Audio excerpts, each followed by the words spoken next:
Hey everybody, and welcome to Planet U. We're here today to talk to you about the top 10 friendliest animals in the world. There will be some animals along the way that you'll expect, but there will also be some ones that you've probably never even heard of, and you probably won't expect what our number one animal is going to be, so stick around for that. Okay, number 10.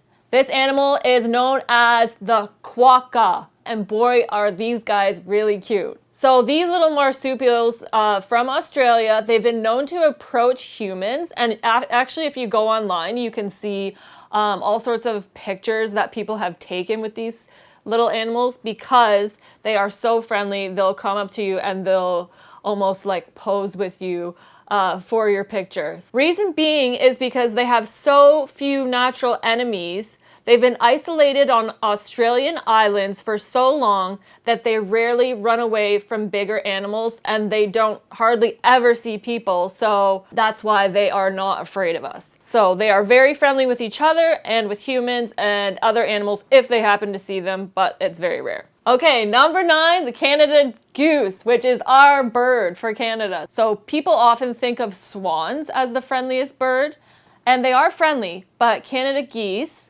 specifically are even friendlier. They bond closely to people who raise them, but they still don't like to be pet. They show their appreciation for people vocally usually. So still keep your distance, but you can try and have a little conversation with them. Like swans, they also stick to one mate for life, with adult birds waiting until they are at least 2 years old to seek out their partners. They are very friendly, just don't get too close to their little ones, like I said before, because they are very territorial when it comes to protecting their young, and they will attack if they feel threatened. I've heard them hiss before, and I've seen them chase people before, and you gotta keep your distance to remain a friendly relationship with these animals. Okay, number 8, the guinea pig, which is obviously a popular household pet. Lots of little kids love to get these as pets from the pet store. They're very social animals, cute little fur balls. They coo as a sign of affection. They even have like purr sounds and stuff like that as well, so you will hear them making affectionate little noises. It isn't healthy for guinea pigs to be alone. So it's usually good if you have another guinea pig. If you're gonna have that as a pet, get another guinea pig for them to play with, talk with, as they like to make their sounds, cuddle with. They need a companion of their own species. And companionship is so vital to their well-being that Switzerland has made it illegal to keep only one. How weird is that? Dwarf rabbits, dogs, and cats are examples of animals that can get along with guinea pigs, but rabbits are the best. They, outside of their own species, they like to be friends with rabbits. Okay, number 7, sheep. A farmer's best friend. They're naturally friendly, and they actually even wag their tails like dogs to show that they're happy. And they will do this to show their happiness to people, to other sheep, to goats. Surprisingly, even though you would look into a field and think, oh, you know, a bunch of dumb sheep over there, they actually have a high IQ and are nearly as smart as pigs, which pigs are known as very intelligent animals. They love to be pet, and who wouldn't love to pet their soft wool? But sometimes you have to dig down below all that wool to get to where their bodies are, which is why it's very important to shear your sheep. Sheep are also very social creatures. So even though they are highly independent from birth, they do overall like to be in a group as they get older, and they are able to communicate different emotions through various vocalizations, and will also move their ears to show differing emotions. So you'll hear all those different baas happening, and they are different meanings for their sounds. And they also form close bonds with their shepherds. So it does kind of become like a man-dog relationship when you have a sheep. Number 6, horses. Who hasn't wanted a horse when they were younger? Horses naturally live in herds, and a normal horse is never alone. I think even wild horses, you usually see them in herds with other horses.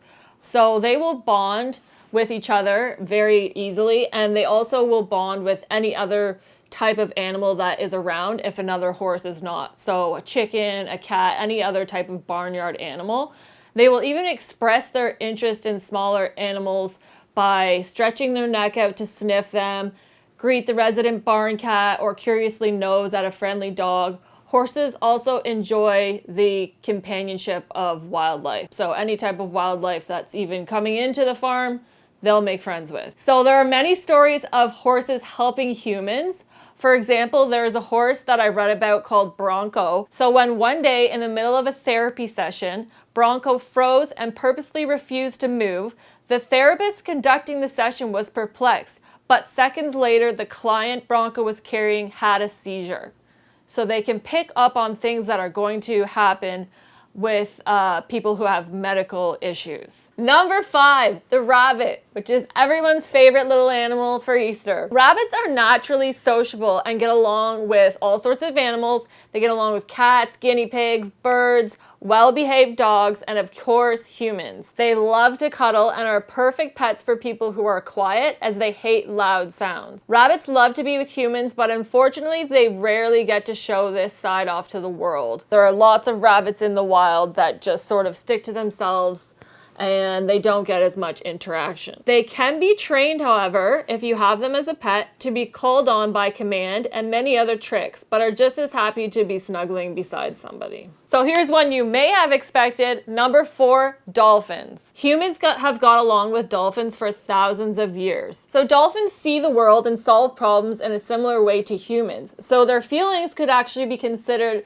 similar to that of the human species. Dolphins will approach pregnant women cautiously because they can actually hear 2 heartbeats in a human being. How cool is that? There are so many stories of dolphins rescuing divers and swimmers and helping them to safety. They even work with the military to this day as divers, saving people and doing many other tasks. The next 2 on the list you probably will have guessed, but I will guarantee you that number 1 is going to be a surprise. Okay, number 3. Cats. So we have domesticated cats for 3,000 years. And a Swiss study in 2003 showed that psychologically determined a cat can help alleviate negative attitudes as much as a partner. I've actually heard of people using cats as therapy by having them around, petting them. All of those things can actually help your mental well-being. Oregon University studies determine cats like interacting with humans more than they like eating food. So as much as you think your cat loves food, it actually loves your affection more. Okay, number 2, dogs. Man's best friend. And women's, I would say, as well. Dogs and humans have actually had a relationship for at least 15,000 years. Canines are capable of assessing humans' emotional states and will more freely check out new areas with a human in their presence. Both humans and dogs act as therapy for each other. For shelter dogs feel more positive when they are playing, even with strangers. And the same with humans. For the majority of people, they help make humans biologically happier. So if you're feeling a little down, get yourself a cat or a dog. Okay, now, number 1, drumroll please. One animal that I'm sure you were not expecting or may not even be aware of on this list, the number 1 friendliest animal in the world, the capybara. So as freaky as this may sound, the capybara is a giant rodent, which sounds like you would not want to be friends with something like this. But believe me, you do, because they are very sweet and friendly animals. Capybaras grow depressed if they don't have at least one friend, so they like to have other capybaras around them to keep them company.